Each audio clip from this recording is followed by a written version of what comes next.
Okay, cool. So pretty sure we're recording now. Thanks, Daniel, for managing all the logistics. No We're worries. good to go? Yep, we are. Okay, sweet. We've got a short meeting update today for the October 21st Ignite developer call. Here today are Lee Capili and Daniel Holbach from Weaveworks. So just part of the core like major sponsored maintaining team. Again, this call is completely open to the public, and you can even join the mailing list and have rights to add your own agenda items and things to the notes here. So feel free, if you're watching this recording afterhand, to get involved with the project. If you're not able to make the time, then go ahead and just hit us up in the Ignite Slack channel on the Weave community group. But today, I just wanted to go over some of the open pull requests. I wasn't able to do any active maintenance on the project last week because of other developer advocate speaking stuff. But Chanwit was actively at work maintaining and solving some problems. And he's just not on the call today. And the first thing I guess I would like to bring up, though, is that we do have a user report from Mark Emice, who tried to do a little bit of work with Ignite D. I don't think we have, I don't see an issue for this, and there's not a lot of technical details, but he was running into issues with that functioning. It's not surprising because we haven't been testing it and we don't have any end-to-end tests for Ignite D. We can definitely get those going because it should be responding in a asynchronous but quick manner as you change things on the file system. For since we haven't really covered it much on the call, Ignite D is a daemonized version of Ignite that currently doesn't have much of a CLI interface or anything like that. The primary way that you can interact with Ignite D is through manifests on the file system that it will communicate with you through. So it's kind of similar in that regard to like a static pod manifest directory, except that it actually has a write back. And then that is the functional primitive for the GitOps support. So if you actually were to like check out the Ignite D binary and actually ask for help too, then you can see you can run the daemon, but then there's also this GitOps subcommand that can be pointed to a particular URL. And there's probably a better name for this. That's probably more like remote spec. In practice, it's usually a URL, but it could be just from the file system as well, with paths and branches and things like that. And that allows you to use a Git repo to then kind of drive what's reflected into the manifest directory that's managed by Ignite. So this whole feature set, we apparently are having some user reports of buggy behavior, and we'll need to look into supporting that for the future releases a little bit better with some end-to-end tests, as well as a little bit more maintainer validation. As far as what did Chanwit do? This weekend, what did Chanwit do is, maybe we can make this like a section, is he opened up a patch for Ignite W. This basically does some really interesting stuff with the Go build.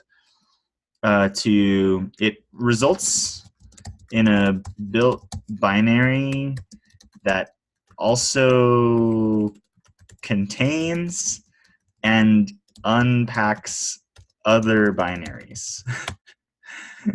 So it's like storing the binary data of binaries into the Ignite binary.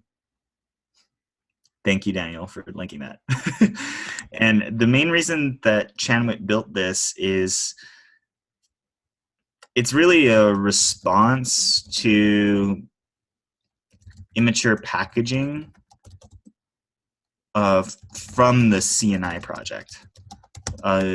We ourselves only have a rudimentary Debian package that was very kindly set up for us by, gosh, who was it? Strum, I think.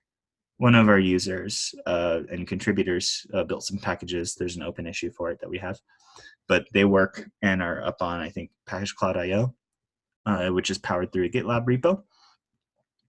There's no equivalent build artifacts and packaging for common distributions from CNI. You can download the binaries, and we are just doing that in a very rudimentary manner.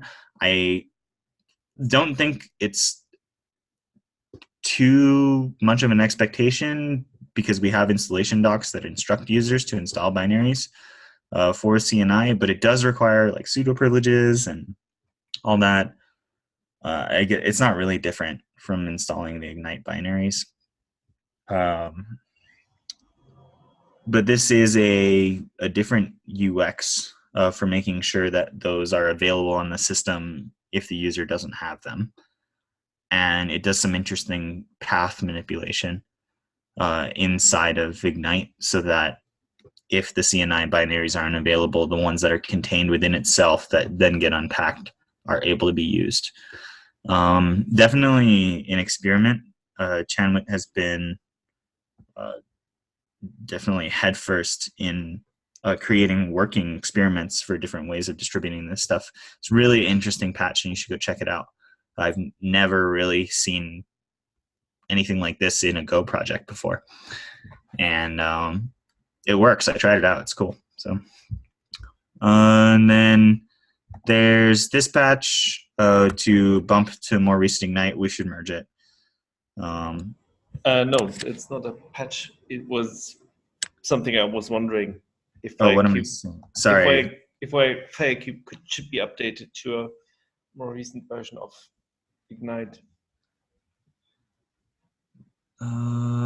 We are on Ignite 5.5 right now. Yeah, I was reading without thinking. One of the reasons why Chanwit wrote Ignite W, which wraps the CNI binaries into it, is because of this reason. Mm-hmm. Wow. I don't. So there are a few problems here. One is that FireCube has the ability to manage its own bin. Yes. But CNI bin is something that's canonically usually configured to opt CNI bin. Mm-hmm. Which means if FireCube were to put the CNI binaries into the WKS bin, mm-hmm. they would not be picked up by Ignite's currently hard-coded CNI bin value. Okay. I think there's probably more sensible ways to address that issue, but it really also complicates the path management of mm-hmm. FireCube. Mm-hmm. So Chanwit's proposed patch is that we have this entirely separate build artifact now that is shipping these CNI binaries.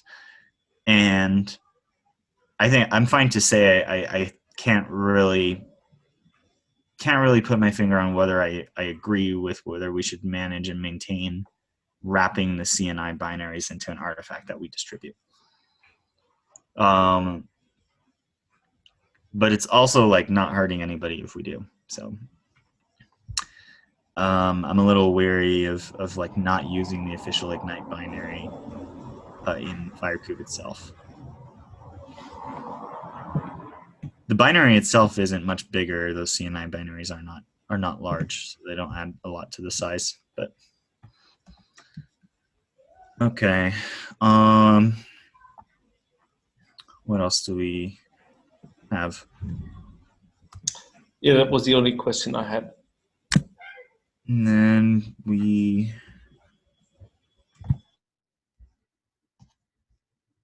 then coming into the PR list. For issues, we have a new contributor who's assigned to the bind. Should support the read-only portion of this interface.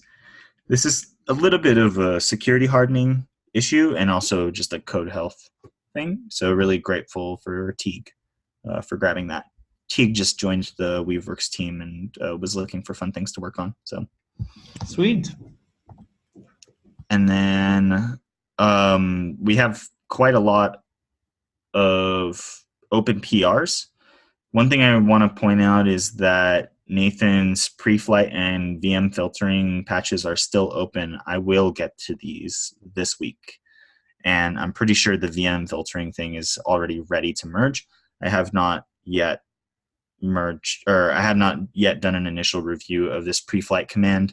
I imagine that it is sensical and that we would probably just change the word pre-flight to check so that it's a little more natural. And then there are bug fixes. One is actually quite important. There was a user reported issue by Dimitri who pointed out that if you have no Docker on your system, then your pre-flight checks fail and that the error messages are quite bad. So this is issue 476. Bin Docker is not on your path with no description of how the user can override this pre-flight check, or that really no indication that it is a pre-flight check. So we can improve that UX, and then also that should not happen when you're using the Containerd runtime. And then there's a version bump for Firecracker, which is always good. We will put that through the end-to-end test suite before we release it, obviously. But we want to get those runtime updates from the Firecracker team. And then as well as this Firekube image skeleton, which I'm pushing back on. I think we should maintain this outside of the project. Reason being, I believe, did I justify this in a comment? Yes. Yeah, we discussed this on last week's call. So cool.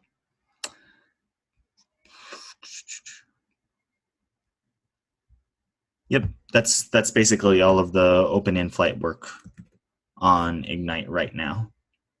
And we definitely want to get these contributor patches in for Nathan's UX improvements. That should probably be it. That's probably it for what we'll be looking at for maintenance here, and then potentially coming back into work that's not completely done yet, which is things like not being able to use an image with a digest tag, as well as some of the other runtime bugs. So yeah, again, yeah, this call is completely open governance, so please feel free to get involved with the project. And we've got our installation docs